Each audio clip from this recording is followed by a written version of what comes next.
Congressman Luetkemeyer from Missouri. Thank you, Mr. Chairman. A while ago, Dr. DeLorenzo, you talked about another bubble coming. Can you elaborate on just a little bit? Well, with all the so-called quantitative easing that the Fed is engaging in, it's more of the same policy that created the real estate bubble in the first place. And at that time, it reallocated a lot of capital into housing and housing-related industries. And so even if we're not seeing price inflation, we've got all this credit out there, the potential for lending, and of course the banks aren't lending as much as a lot of people would like to see them lend. And so we can't really predict where the next bubble will be, but it was in the stock market, before the housing bubble, there was a stock market bubble, and the Fed responded to that bubble with the policy of low interest rates that created the housing bubble. And so I fear that we're going to have another one because the amount of the money that's being put in circulation is orders of magnitude greater than what the Greenspan Fed did, but no one can forecast or predict, what industry is going to hit. And so I'm afraid I can't help you there, but I'm pretty confident that we should be worried about it. What you're saying, though, is that as a result of the money supply, there will be another bubble because you are put into the system some sort of anomaly that will cause something else to happen somewhere else, such as in... Yes, well, what happened with real estate is the low interest rates made it much more profitable to invest in long-term investments when interest rates go down, and so all that money and resources poured into real estate especially, and it ended up not being as Do you have a best guess? Do you have a best guess where it may happen next? We have some criteria. Like one of the reasons why I think it happened in real estate and was such a catastrophe was all these new products and new financial products, and there were a lot of people who really were confused by them. And so just as a general rule, in industries that are relatively new, where there's uncertainty on the side of the consumer, that's where the trouble can be. And so that might lead to a lot of possibilities. But I don't have any particular industry that I could, maybe Professor Vetter does, but I don't.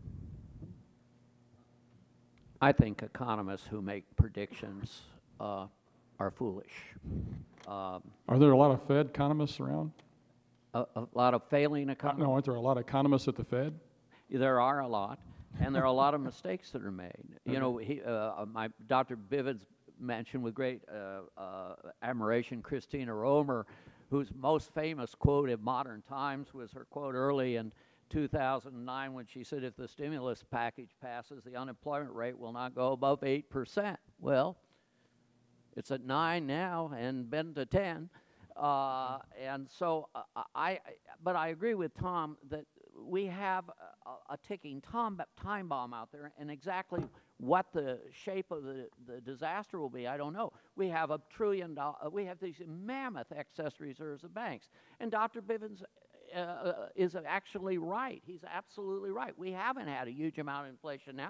And it is true people aren't spending a lot of money now. Why aren't they spending money? Is it because interest rates are too high? No. It's because they're scared. They're just downright scared.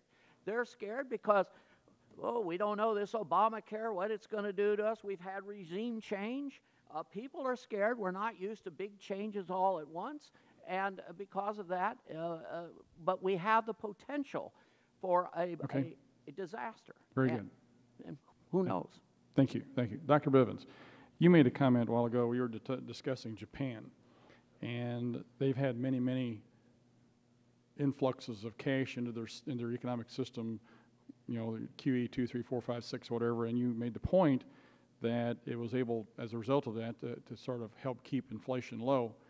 My concern is, and interest rates low, and my concern is that their economy still is struggling, and it's been that way for 15, 20 years. If QE 2 is supposed to be the end-all to be-all to help us create jobs and get our economy going, how do you correlate those two? Well, if you look at Japan, it's pretty much had a lost decade of the 1990s, and they were sort of riven with internal debate about just how aggressive to get with monetary policy, and they never actually did sort of the unconventional large-scale asset purchases that the Fed has been doing. Yeah, but didn't they put a lot of money into the system, though?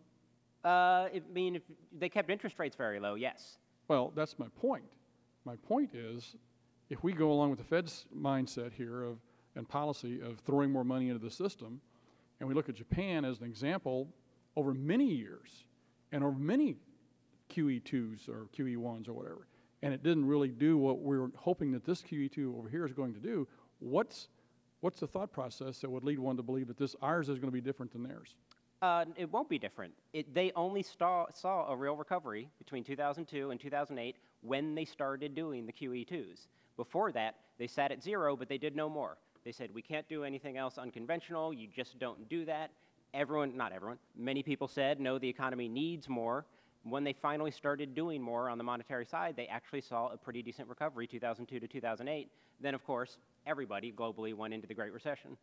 Okay, I see my time's up. Thank you, Mr. Chairman.